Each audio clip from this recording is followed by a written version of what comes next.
Hello बच्चों, प्यारे बच्चों, स्वागत है आपका आपकी अपनी कोचिंग क्लासेस बारिश में। और आज से हम शुरुआत करने जा रहे हैं हमारे 12th क्लास के बहुत ही प्यारे सब्जेक्ट फिजिक्स की। और इसमें जो फर्स्ट यूनिट है इलेक्ट्रोस्टैटिक्स, और इलेक्ट्रोस्टैटिक्स में भी जो हमारा फर्स्ट चैप्टर है इलेक्ट्रिक चार्जेस एंड फील्ड। तो बच्चों आज हम इस चैप्टर के अंतर्गत सीखेंगे इलेक्ट्रिक चार्ज क्या होता है, इसके कितने टाइप होते हैं, कितने टाइप का होता है, साथ ही साथ प्रॉपर्टीज़ ऑफ इलेक्ट्रिक चार्ज। तो आज का हमारा जो टारगेट होगा सीखने का, ये 3-4 पॉइंट्स होंगे, इसके बारे में हम पढ़ेंगे। तो चलिए शुरुआत करते हैं। Electric charge. Electric charge is the intrinsic property of elementary particle of matter which gives rise to electric force between various objects। ये बहुत ही अच्छी डेफिनेशन है इलेक्ट्रिक चार्ज की। बच्चों बचपन में भी आपने देखा होगा कि आप अपने प्लास्टिक के पेन को अपने बालों से, हेयर से बहुत अच्छे से रब करते थे, और रब करने पर आप उसको इलेक्ट्रिकली चार्ज कर देते थे, और जब उसमें इलेक्ट्रिक चार्ज डेवलप हो जाता था आपकी पेन में, तो वो पेपर के छोटे छोटे पीसेस को अपनी तरफ अट्रैक्ट करना स्टार्ट कर देते थे। ये जो अट्रैक्शन होता था इसी को इलेक्ट्रिक फोर्स कहते हैं। ठीक है बच्चों। और जो एलिमेंट्री पार्टिकल्स हैं ये आपके इलेक्ट्रॉन, प्रोटॉन और न्यूट्रॉन कहलाते हैं।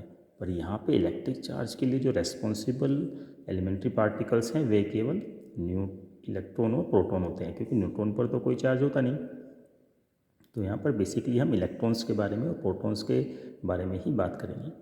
तो छोटा सा इसका एग्जांपल समझ लेते हैं। देखिए इलेक्ट्रिक चार्ज, अभी आप देखेंगे कि ये आपके छोटे छोटे स्मॉल पीसेज हैं पेपर के, और आप इनको अट्रैक्ट करने की कोशिश कर रहे हैं इस पेन से, ठीक है, बट अट्रैक्ट नहीं हो रहे हैं। पर जैसे ही आप इस पेन को अपने ड्राई हेयर से रब करते हो थोड़े टाइम के लिए, तो आप देखेंगे कि ये जो आपके पास में जो पीसीस हैं पेपर के, ये इसके ऊपर चिपक जाएंगे या इसकी तरफ अट्रैक्ट हो जाएंगे।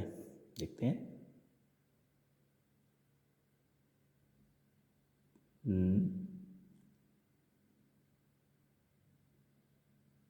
ये देखिए बच्चों, ये इसके ऊपर चिपक गया, ठीक है ना, अट्रैक्ट हो गया इसकी तरफ में, ठीक है। तो ये जो फोर्सेस है जो हमारे इस पेन के बीच में और इस पेपर के बीच में लगा, इसी को कहते हैं इलेक्ट्रिक फोर्स। और कैसे डेवलप हुआ ये डेवलप होता है because of the electric charge. होता क्या है, जब आप पेन को अपने हेयर पे रब करते हो तो ड्यू टू फ्रिक्शन, ध्यान देना बच्चों, ड्यू टू फ्रिक्शन के कारण कुछ जो आपके इलेक्ट्रॉन्स होते हैं एक ऑब्जेक्ट से दूसरे ऑब्जेक्ट पे ट्रांसफ़र हो जाते हैं, ठीक है, जिसके कारण उनके ऊपर चार्जेस डेवलप हो जाते हैं। जिस ऑब्जेक्ट से इलेक्ट्रॉन्स लूज होते हैं उसके ऊपर पॉजिटिव चार्ज आ जाता है, और जिस ऑब्जेक्ट के ऊपर इलेक्ट्रॉन जाकर के डिपॉजिट हो जाते हैं उस ऑब्जेक्ट के ऊपर में नेगेटिव चार्ज आ जाता है। और इसके बारे में डीपली थोड़ा स्टडी करेंगे, जैसे धीरे धीरे चैप्टर में आगे बढ़ेंगे तो इसके बारे में और सीखेंगे। तो ये आपकी इलेक्ट्रिक चार्ज की डेफिनेशंस आप इसे कॉपी में नोट करेंगे ठीक से। इलेक्ट्रिक चार्ज एक स्केलर क्वांटिटी होती है। इसका मतलब कि आपको इलेक्ट्रिक चार्ज को अगर अच्छे से डिफाइन करना है तो उसके लिए डायरेक्शन की कोई रिक्वायरमेंट नहीं होती, केवल उसके मैग्नीट्यूड, उसकी जो वैल्यू मैग्नीट्यूड है उसी से उसको आप अच्छे से एक्सप्लेन कर सकते हैं। इसकी ऐसा यूनिट कूलाम होती है, ये आप अच्छे से याद रखेंगे, कूलाम, ठीक है। और जो आपका प्रोटॉन होता है उसके ऊपर पॉजिटिव चार्ज माना जाता है, जो इलेक्ट्रॉन होता है उसके ऊपर नेगेटिव चार्ज समझा जाता है। और एक ई की जो वैल्यू यहाँ पे है, जिसको हमने ई से दिखाया हुआ है, 1.6 × 10⁻⁻⁹ कूलाम। इसके बारे में और थोड़ी सी आगे हम जानकारी इकट्ठी करेंगे, ठीक है। तो चलिए आगे बढ़ते हैं बच्चों। इसमें जो नेक्स्ट टॉपिक है हमारा इलेक्ट्रोस्टैटिक्स आपकी बेसिकली आप इलेक्ट्रोस्टैटिक्स के अंदर स्टडी करते हो इलेक्ट्रिक चार्ज को जब वो रेस्ट पर हो। ये इंपॉर्टेंट है समझना कि इलेक्ट्रिक चार्ज, इलेक्ट्रोस्टैटिक्स आपकी फिजिक्स की वो ब्रांच है या फिजिक्स में आप इसके अंतर्गत इलेक्ट्रिक चार्ज को स्टडी करते हैं जब वो केवल रेस्ट पे हो, यानी कि वो रुका हुआ हो, उसके अंदर कोई मोशन ना हो, ठीक है ना।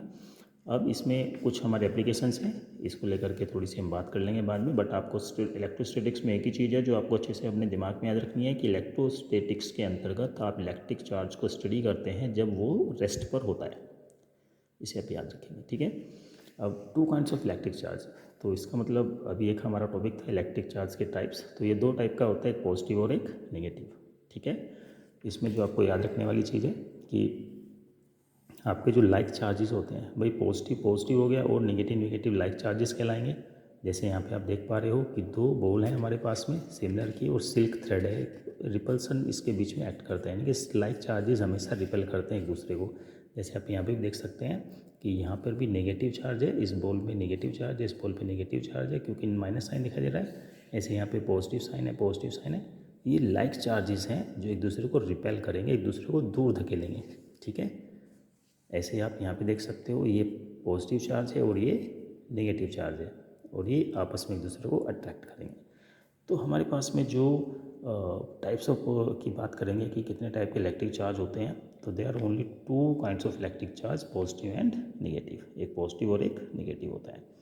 Like charges repel and unlike charges attract each other. बहुत ही इंपॉर्टेंट और अच्छा पॉइंट है कि लाइक चार्जेस क्या करते हैं, एक दूसरे को रिपेल करते हैं। हमने ऊपर भी इसको समझा था कि किस एक्सपेरिमेंटली ये सब चीज़ें होती हैं बच्चों, कि इसको एक्सपेरिमेंटली चेक किया तो लाइक चार्जेस एक दूसरे को रिपेल करते हुए पाए गए, ठीक है।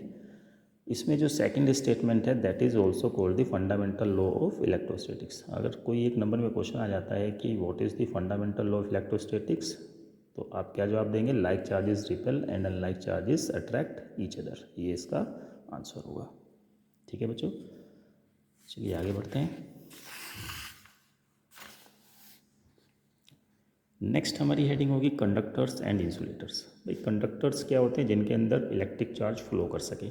और इंसुलेटर क्या होते हैं? जिनके अंदर इलेक्ट्रिक चार्ज फ्लो न कर सके। बहुत सिंपल सी बात है, ठीक है। जैसे कि मेटल्स जो भी होते हैं उनके अंदर आप इलेक्ट्रिक चार्ज फ्लो हो जाता है, इलेक्ट्रिक चार्ज उसके अंदर फ्लो हो जाता है मेटल्स के अंदर, और इंसुलेटर के अंदर इलेक्ट्रिक चार्ज फ्लो नहीं होते। जैसे कि प्लास्टिक हो गया, रबर हो गया, है ना, ये सब चीज़ें आ जाती हैं, ग्लास हो गया। अब चलिए इसमें समझ लेते हैं। The substance through which electric charge can flow easily are called conductor, जिनमें इजीली फ्लो कर जाए। मेटल्स, जैसे मेटल्स हो गए human being and animal bodies. बच्चों हमारी बॉडीज़ भी एक गुड कंडक्टर नहीं कहेंगे बट कंडक्टर्स हैं बहुत अच्छे, ठीक है।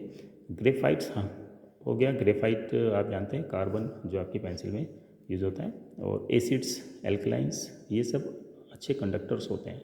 यानी कि आपकी बॉडी से भी इलेक्ट्रिक चार्ज क्या है, ट्रांसफ़र हो सकता है। The substance through which electric charge can not flow easily are called insulators. Simple है। जिसमें से क्या क्या आ सकता है भाई? जो भी नॉन मेटल्स हैं, जैसे ग्लास हो गया, डायमंड हो गया, पोर्सिलिन हो गया, और प्लास्टिक, नाइलॉन, कुछ इसमें से याद रख लेंगे, वुड, माइका, etc इंसुलेटर्स कहलाते हैं, ठीक है। चलिए एक छोटी सी हेडिंग यहाँ पे बच्चों है, अर्थिंग एंड सेफ्टी।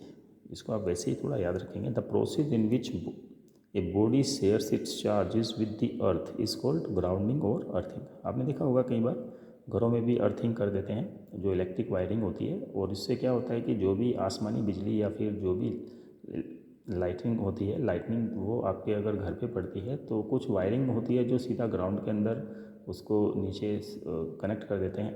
तो जो भी लाइटनिंग होती है, इलेक्ट्रिक चार्ज होता है, जो आसमान का इलेक्ट्रिक चार्ज होता है, वो थ्रू दैट वायरिंग ट्रांसफर हो जाता है सीधा ज़मीन के अंदर, जिसके कारण जो भी आपके अप्लाइंसेज होते हैं घरों में वो सब सेफ़ हो जाते हैं, ठीक है।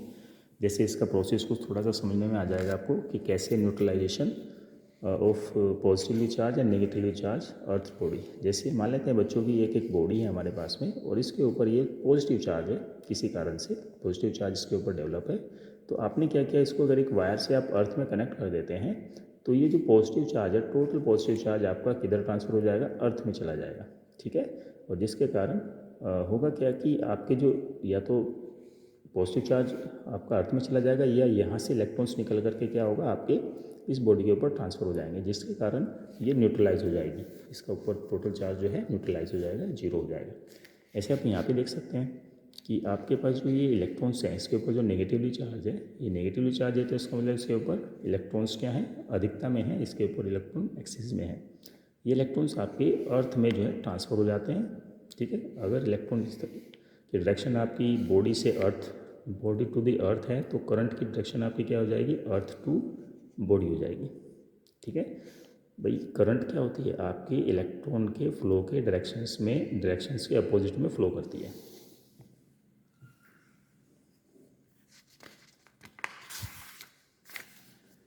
चलिए नेक्स्ट चलते हैं, basic properties of electric charge. बहुत ही इंपॉर्टेंट है, इसमें से हर साल क्वेश्चन से एक ना एक आ जाता है, पूछ लिया जाता है। जैसे कि हमारे पास जो बेसिक प्रॉपर्टीज है, एक एडिटिविटी होगी, क्वांटाइजेशन होगा, कंजर्वेशन होगा। कंजर्वेशन बहुत आसान है कि किसी भी, जैसे कंजर्वेशन ऑफ लॉ आपने एनर्जी के लिए, एंगुलर मोमेंटम के लिए, मोमेंटम के लिए पढ़ा है, सेम ऐसे यहाँ पे चार्ज के लिए भी कंजर्वेशन का एक हमारे पास लॉ है, ठीक है। एडिटिविटी में क्या होगा? भाई आपका जो भी किसी बॉडी के ऊपर मान लो डिफरेंट डिफरेंट पॉइंट्स हैं और उन डिफरेंट डिफरेंट पॉइंट्स पे कुछ कुछ चार्जेस रखे हुए हैं, तो उस बॉडी के ऊपर जो टोटल चार्ज होगा वो उन सभी चार्जेस का एल्जेब्रिक सम के इक्वल होगा। ठीक है, जैसे एक छोटा सा एग्जांपल समझो, मान लेते हैं कि आपके पास कोई सिस्टम है जिसमें 4 डिफरेंट डिफरेंट चार्जेस रखे हुए हैं, एक 2 माइक्रोकूलम का, -3 माइक्रोकूलम, 4 माइक्रोकूलम और -5 माइक्रोकूलम।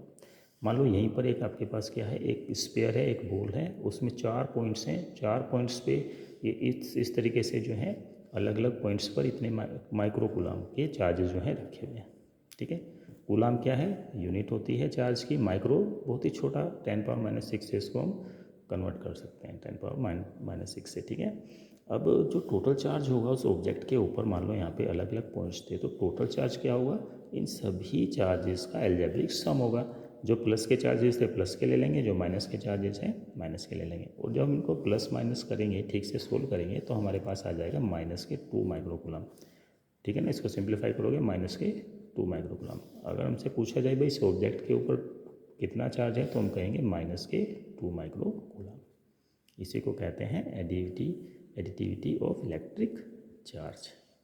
ठीक है, क्वांटाइजेशन ऑफ इलेक्ट्रिक चार्ज, ये बहुत ही इंपॉर्टेंट है, क्वांटाइजेशन ऑफ इलेक्ट्रिक चार्ज। बच्चों, जो आपका इलेक्ट्रिक चार्ज होता है वो ट्रांसफ़र होता है in the form of electrons. ठीक है, क्योंकि इलेक्ट्रॉन के ऊपर नेगेटिव चार्ज होता है और इसकी वैल्यू होती है 1.6 × 10⁻⁻19 कूलम।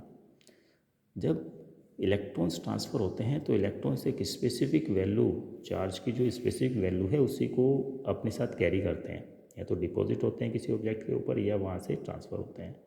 अभी जो स्पेसिफिक वैल्यू है, इसी स्पेसिफिक वैल्यू से मल्टीपल हम करेंगे, जैसे कि 1.6 × 10⁻⁻19, अगर एक इलेक्ट्रॉन ट्रांसफ़र होता है तो 1.6 × 10⁻⁻19 कूलम चार्ज जो है डेवलप हो जाएगा। ठीक है, और अगर 2 इलेक्ट्रॉन जाते हैं तो उसी के मल्टीपल में वो इलेक्ट्रॉन्स जो हैं ट्रांसफ़र हो जाते हैं। तो इसको समझ लेते हैं ठीक से। देखिए, the quantization of electric charge means that the total charge of a body is always an integral multiple of a basic quantum of charge E। जो basic quantum of charge E है, या बेसिक E की जो value है हमारे पास में 1.6 × 10⁻⁻19 coulomb, उसका एक इंटीग्रल मल्टीपल होता है। जैसे कि आप देखेंगे उससे मल्टीपल कर सकते हो, या तो 1 से कर सकते हो, या 2 से, या 3 से। ऐसे नहीं करेंगे कि 1/2 या 2/3 या 4/6, इस तरीके से आप किसी पर भी उससे मल्टीप्लाई नहीं करेंगे। इसका जो फॉर्मूला बनेगा हमारे पास Q = NE। ठीक है, जहाँ पे Q क्या है, उस बॉडी के ऊपर टोटल चार्ज है, N क्या है, नंबर ऑफ इलेक्ट्रॉन्स हैं, और E क्या है, एक इलेक्ट्रॉन का चार्ज है। यहाँ पर ये पॉजिटिव प्रोटॉन की बात करेंगे तो प्रोटॉन के लिए भी यही सब चीज़ हमें कंसिडर करनी होगी। ठीक है, बस यहाँ पे प्रोटॉन के लिए N की वैल्यू पॉजिटिव आ जाएगी, और इलेक्ट्रॉन के लिए N की वैल्यू यहाँ नेगेटिव ले लेंगे। E की वैल्यू 1.6 × 10⁻⁻19 कूलम आप यहाँ पे कंसिडर कर सकते हैं। ठीक है, इसको और अच्छे समझने के लिए आप ऐसा, जैसे आज के टाइम में, आज के फिनोमेना में देखोगे बच्चों, पहले 10 पैसे, 20 पैसे, 50 पैसे काफ़ी चलते थे, और अब तो खैर ये 50 पैसे बंद हो गए हैं। अगर किसी आज के टाइम पे अगर किसी बच्चों को आप कोई बच्चा ये कहे कि मेरे पास में 7 रुपीज़ और 50 पैसा है, तो कोई यकीन नहीं करेगा, क्योंकि 50 पैसे का जो सिक्का है, 50 पैसे का जो आपका कॉइन है, आजकल वो मार्केट में, बाज़ार में चलता नहीं है। ठीक है, तो ये पॉसिबल नहीं है। ऐसे ही किसी ऑब्जेक्ट के ऊपर जो चार्ज होगा, वो आपका जो मिनिमम जो चार्ज है, मिनिमम चार्ज कितना होगा, एक इलेक्ट्रॉन का चार्ज होगा, उसका ही केवल मल्टीपल होगा, उसी का आपका इंटीग्रल मल्टीपल होगा। उसमें आप कुछ भी अलग से जो है अलग से फ्रैक्शनल में चार्ज नहीं होगा। मान लो आपका एक इलेक्ट्रॉन का चार्ज कितना है, 1.6 × 10⁻⁻19। अब मान लो आप सोचोगे कि आधा इलेक्ट्रॉन ट्रांसफ़र हुआ है, पर आधा इलेक्ट्रॉन तो आपका क्या है, डिविजिबल नहीं है, तो इलेक्ट्रॉन को आप डिवाइड नहीं कर सकते, तो चार्ज भी उसका डिवाइड नहीं हो सकता। उम्मीद है आपको ये समझ में आया होगा टॉपिक। ठीक है, कि इलेक्ट्रॉन्स के जो चार्ज होते हैं उसी के इंटीग्रल मल्टीपल में ही किसी बॉडी के ऊपर चार्ज हो सकता है। और ये फॉर्मूला आप याद रखेंगे थोड़ा सा, Q = NE। Conservation of charge, जो थर्ड प्रॉपर्टी है हमारी, conservation of charge. Conservation of charge में हम सीखते हैं कि भाई जो भी आपका कोई आइसोलेटेड सिस्टम होता है उसका जो टोटल चार्ज होता है वो कंजर्व होता है, या आप ये कह सकते हो charge can neither be created nor be destroyed. किसी भी आइसोलेटेड सिस्टम का जो टोटल चार्ज होता है वो आपका कंजर्व होता है, उसकी वैल्यू में कोई चेंज नहीं होता। जैसे आपने एनर्जी का कंजर्वेशन पढ़ा है कि एनर्जी को आप ना ही क्रिएट कर सकते हो ना ही डिस्ट्रॉय कर सकते हो, बट ट्रांसफ़र कर सकते हो एक पॉइंट से, एक टाइप से दूसरे टाइप में, ठीक है। ऐसे ही इलेक्ट्रिक चार्ज है, इलेक्ट्रिक चार्ज आप क्रिएट नहीं कर सकते, इलेक्ट्रिक चार्ज को आप डिस्ट्रॉय नहीं कर सकते, बट आप इलेक्ट्रिक चार्ज को ट्रांसफ़र कर सकते हो एक ऑब्जेक्ट से दूसरे ऑब्जेक्ट के ऊपर, ठीक है। इसी को हम कहते हैं कंजर्वेशन ऑफ इलेक्ट्रिक चार्ज, ठीक है। तो इसमें दो तीन डेफिनेशन आप समझें। The total charge of an isolated system remains constant, the electric charge can neither be created nor destroyed, they can only be transfer from one body to another. तो आप इस दो तरीके से आप इस लॉज को अपनी कॉपी के अंदर लिख सकते हैं और इसे याद भी रख सकते हैं, ठीक है। तो बच्चों यही थी आज की हमारी क्लासेस। इसके अंतर्गत हमने आज सीखा इलेक्ट्रिक चार्ज क्या होता है। इलेक्ट्रिक चार्ज में इसकी यूनिट इंपॉर्टेंट है, स्केलर क्वांटिटी। साथ ही साथ हमने कंडक्टर के बारे में और इंसुलेटर के बारे में भी थोड़ा सा जानने की कोशिश की, और एडिटिविटी ऑफ इलेक्ट्रिक चार्ज के बारे में भी। आप अच्छे से अपने नोट्स बनाइएगा, और कहीं पर कोई डाउट हो तो उसके बारे में आप ज़रूर पूछिएगा, ठीक है। तो आज की क्लास में इतना ही। All the best.